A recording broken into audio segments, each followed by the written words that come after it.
Assalamualaikum warahmatullahi wabarakatuh. Nama saya Rozimari Salim. Hari ini saya akan menjelaskan tentang tugas kalkulus turunan untuk kalkulus. Soal pertama menyuruh kita untuk perhatikan gambar berikut dan berdasarkan grafik fx yang berwarna biru, yaitu ini. Apakah fungsi fx kontinu dan tridimensional di titik berikut? X sama dengan 1. Mari kita cek satu-satu. Nah, A di mana X sama dengan minus 1. Mari kita cek di mana minus 1 di sini. Nah, dari grafiknya kita bisa lihat bahwa dia tidak kontinu karena limit kiri dan kanannya itu tidak sama. Nah, dan mereka tidak diferensial karena uh, X sama dengan di titik X sama dengan 1 itu memiliki sudut yang panjang, yaitu ini. Oleh karena itu dia tidak bisa diferensial juga. Dan karena dia tidak kontinu, maka otomatis dia tidak bisa diferensial. Yang kedua, bagian B, X sama dengan 0. X sama dengan 0 itu dia kontinu karena F F0 ada, Fx ada, F0 dan Fx itu sama, dan limit kiri dan kanannya itu sama. Maka dari itu kita bisa cari tahu bahwa X sama dengan 0 adalah kontinu. Tetapi dia tidak diferensial. Mengapa dia tidak diferensial? Itu karena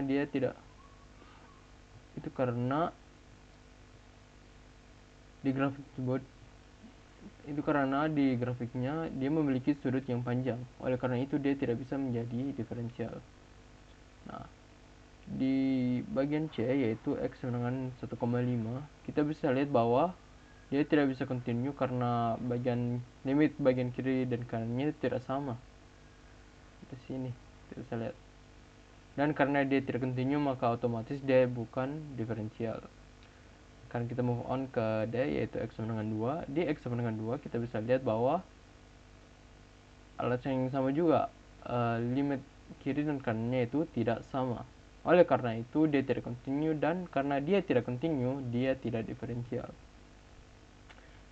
Sekarang kita move on ke nomor 2. Diberikan kurva fungsi fx sama dengan x pangkat 3 dikurangi 3x tambah 2. Tentukanlah A turunan fungsi, B kemiringan garis singgung di titik, itu artinya gradien, persamaan garis singgung di titik, dan persamaan garis normal di titik. Mari kita lihat bagian A dulu. Bagian A kita bisa lihat, untuk mencarinya kita pertama harus turunkan fungsinya. Cara kita menurunkan ada mengambil unggahannya dan menaruhnya ke depan nomor. Maka dari ini kita bisa mendapatkan 3x dikurang 3.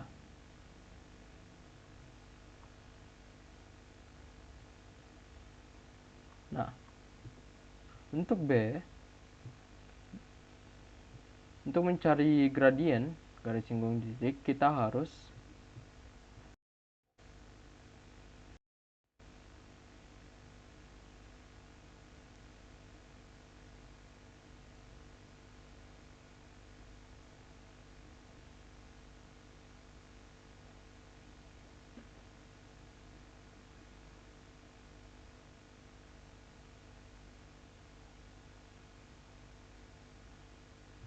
untuk mencari gradien garis singgung di fungsi ini, kita pertama harus ambil nomornya, yaitu x sama dengan 1, dan memasukkannya ke dalam turunan pertamanya. Dengan melakukan gitu, kita mendapatkan gradiennya menjadi 0. Nah, maka gradiennya adalah sama dengan 0. Persamaan garis singgung di titik itu dengan menggunakan gradiennya kita akan masukkannya ke dalam rumus y dikurang y pertama, y dikurang y1 sama dengan gradien dikali x dikurang x1. Nah, sini kita bisa rumusnya dengan memindahkan gradiennya dengan 0, maka y kita dapat bahwa persamaan garis singgungnya di titik 1x1 y0 itu bahwa y sama dengan 0. Kita dapat bahwa persamaan garis singgung di titik 1,0 adalah 0. Nah, untuk mendapatkan persamaan garis normal di titik 1,0, 1,0,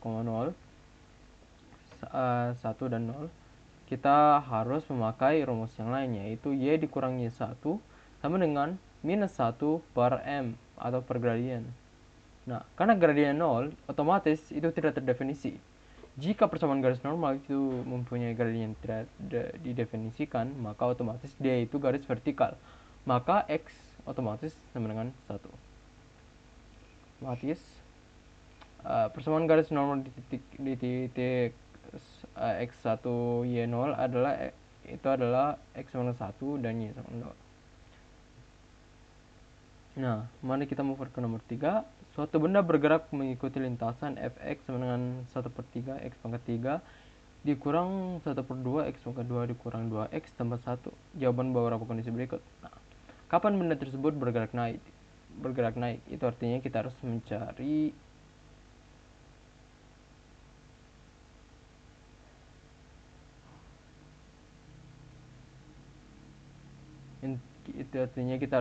interval naiknya.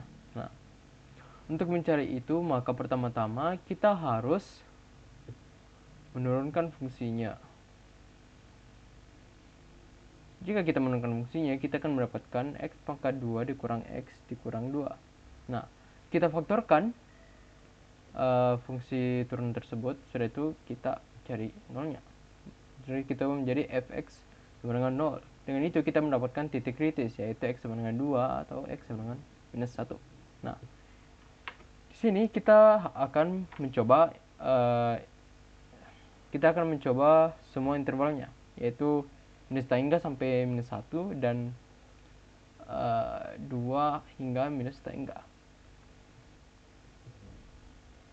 Nah, di sini interval minus hingga sampai minus 1. Misalnya kita ambil minus 2 yang ada di tepat kirinya minus 1. Jika kita masukkan, kita tahu bahwa 4 itu hasilnya itu lebih besar daripada 0. Maka benda bergerak naik pada interval ini. Selanjutnya kita akan menggunakan interval minus 1 sampai 2. Nah, jika kita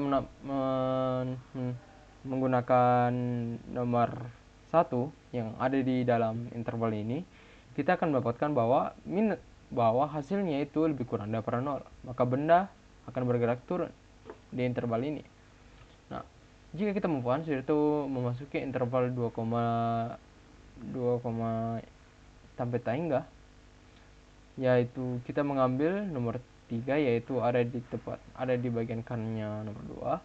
Kita memasukkannya ke dalam fungsi, kita akan mendapatkan bahwa hasilnya itu lebih besar daripada 0, maka benda bergerak naik. Nah, itu artinya kapan benda tersebut bergerak naik? Dia akan bergerak naik di antara minus hingga sampai minus 1 digabung 2 sampai hingga.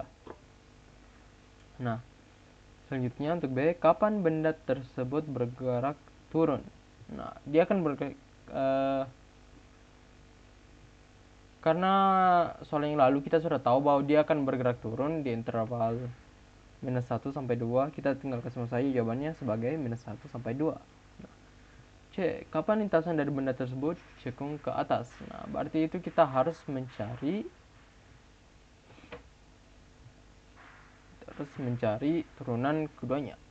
Nah, untuk melakukan itu, kita harus mengubahnya menjadi turunan kedua atau mencari turunan kedua, yaitu 2x kurang 1. Sudah itu kita jadikan fx sama dengan 0.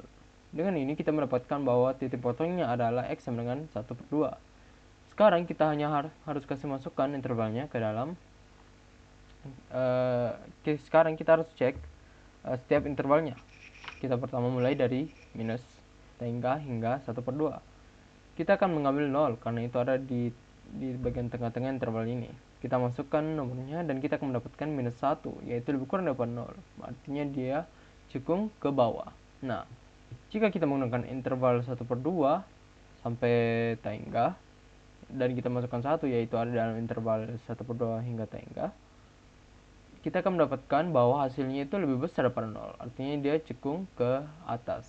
Maka lintasan cekung ke atas ada di 1/2 sampai hingga.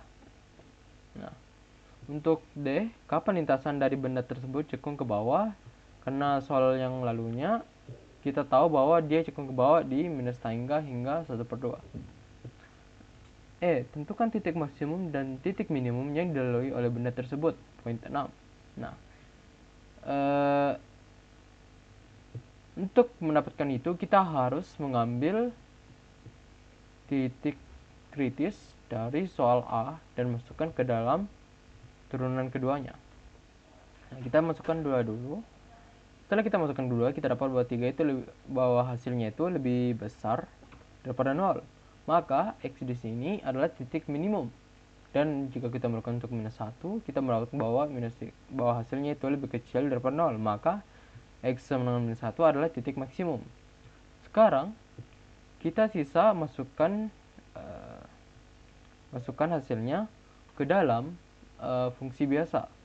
Setelah kita masukkan, kita mendapatkan bahwa jika X menjadi 2, kita mendapatkan minus 7/3. Nah, maka titik minimumnya adalah X2 dan Y minus 7/3. Nah, untuk titik maksimumnya, kita tinggal masukkan minus 1 ke dalam fungsi biasanya dan kita mendapatkan hasil di mana Y sama dengan 13/6.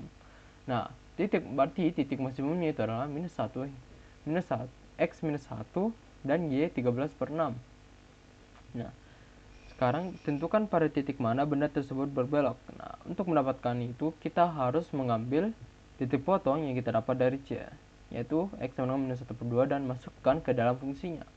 Setelah kita masukkan ke dalam fungsinya, kita akan mendapatkan minus 1/24. Nah, maka titik benda tersebut berbelok itu di 1/2 X/2 dan Y minus 1/24. Sekian dari saya. Nama saya Ruzul Malasem. Assalamualaikum warahmatullahi wabarakatuh.